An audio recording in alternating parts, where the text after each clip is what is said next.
ఛత్రపతి శివాజీ జన్నత్ చేరుకున్నారు జనాబ్. ఆ దక్కన్ని మన మొఘలాయిలు దక్కించుకోవడం ఎంతో దూరంలో లేదు. మరాఠాల సింహం లేనప్పటికీ తన వేటని చావా కొనసాగిస్తాడు. మరాఠా సామ్రాజ్యానికి వ్యతిరేకంగా ఎప్పుడు ఆలోచించినా చీల్చి చెండాడుతాను.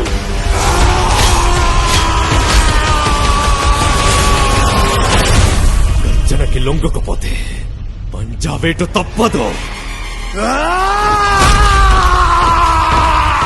ఛత్రపతి సంభాజీ మహారాజ్ కీ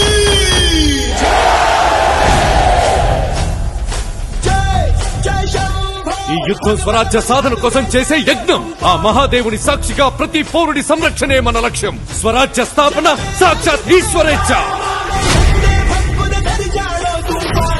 మేము ఔరంగజేబును కలవడానికి వెళ్తున్నాం. కళ్లల్లో కించిత్ చింత కూడా లేదు.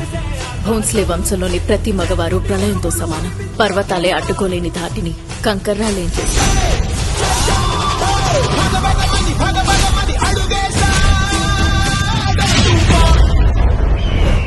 చిన్న పెద్ద చూడకుండా అయిన వాళ్ళ శవాలని తొక్కుకుంటూ ఈ కిరీటాన్ని అందుకున్నాను.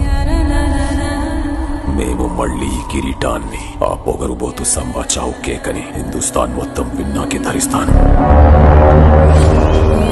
కాషాయం రంగు ఎక్కడ కనిపించినా సరే ఎర్రగా మార్చి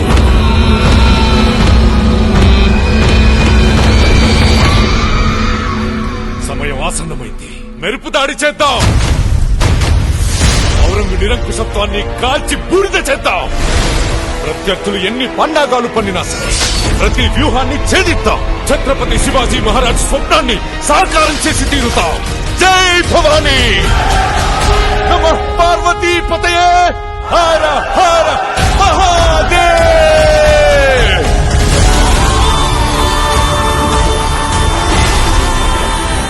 సమగ్ర మరాఠా సామ్రాజ్యంతో పాటు నేను కూడా ఎదురు చూస్తోంది ఈ రోజు కోసమే. మీ నమ్మకం మాకు తోడుంటే యుద్ధం కూడా ఉత్సవమే. వీడిని ఎలా హింసించాలంటే చావు కూడా వీడిని చాలిపడి చంపాలి. ఆ చావు నా కాలిగజ్జ కట్టి రుద్ర తాండవం చేస్తాను. నా చావు ప్రతి మరాఠా ఇంట్లో ఒక శివాజీని ఒక సంభాజీని పుట్టిస్తుంది. కానీ నీ చావు మొఘల్ సామ్రాజ్య పతనానికి పునాది.